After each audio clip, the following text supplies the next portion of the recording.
मुझे है ना अक्सर लोग ये क्वेश्चन पूछते हैं कि करके आपने बहुत सारी सेल्फ हेल्प बुक्स पढ़ी है एंड उन सब सेल्फ हेल्प बुक्स में तो बहुत सारी रेपिटेटिव चीज़ें होती है, बहुत सारी चीज़ें रिपीट होती है, तो आप इतनी सारी बुक्स को पढ़ कैसे लेते हो। तो मैं हमेशा है ना ऐसे लोगों को यही रिप्लाई देता हूँ कि करके देखो, बेसिक फंडा ये है कि करके हमारे जो हैबिट्स है, हमारी जो आदतें हैं वो रेपिटेशन या चीज़ों को दोहराने से बनती है। ह्यूमन जितनी जल्दी कोई चीज़ को सीखते हैं ना, उससे ज़्यादा जल्दी वो चीज़ों को भूल जाते हैं। अगर आप अपने माइंड को बोलोगे ना कि करके ये चीज़ इंपॉर्टेंट है, इसको याद रखना है, वो उसी चीज़ को भूल जाएगा। एंड जिस भी ख़राब चीज़ को आप बोलोगे कि करके मुझे ये चीज़ को भूलना है, वो ज़बरदस्ती उसी बात को आपको याद दिलवाएगा। तो हमारा माइंड ऐसे ही पैटर्न्स में काम करता है कि करके अगर हम कोई चीज़ को रिपीट नहीं करेंगे तो हम उसको बहुत ही जल्दी भूल जाएंगे।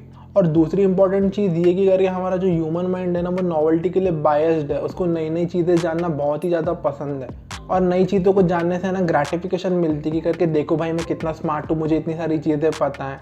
जैसे नई नई डिशेस ट्राई करके आपको ग्रेटिफिकेशन मिलती है ना कि मैंने ये भी ट्राई किया हुआ है, मैंने वो भी ट्राई किया हुआ है, वैसे ही इन्फॉर्मेशन के साथ में भी होता है। आपका माइंड जो है वो नॉवेल्टी के लिए बायस्ड होता है, उसको नई नई चीज़ें जानना बहुत ही ज़्यादा पसंद है। पर ये बात भी है कि करके हैबिट जो है ना, वो चीज़ों को दोहराने से ही बनती है। तो बहुत सारी सेल्फ हेल्प बुक्स में अगर चीज़ें रिपीट होती है तो वो रेपिटेशन आपके लिए इम्पॉर्टेंट है।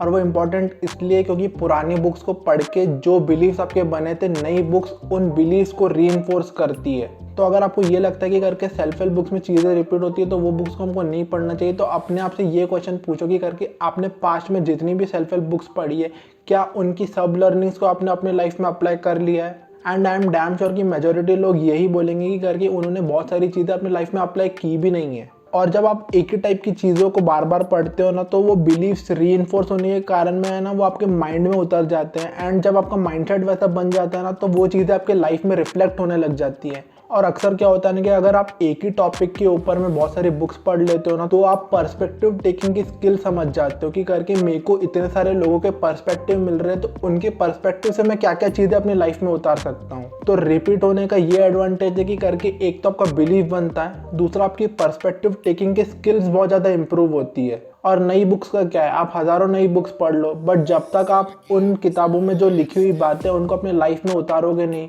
उसको इम्प्लीमेंट नहीं करोगे ना, तो आप 1000 बुक पढ़ लो या लाख बुक पढ़ लो, उस नॉलेज का कोई भी मतलब नहीं है, क्योंकि आप उस नॉलेज को इम्प्लीमेंट कर ही नहीं पा रहे हो, उस नॉलेज को आप प्रैक्टिकली लाइफ में अप्लाई ही नहीं कर पा रहे हो। आई होप अगर आपको ये क्वेश्चन था कि करके हमको इतनी सारी सेल्फ हेल्प बुक्स क्यों पढ़नी चाहिए, उसका आंसर मिल गया होगा। मिलते हैं नेक्स्ट वीडियो में, तब तक keep learning and keep smiling. Bye bye.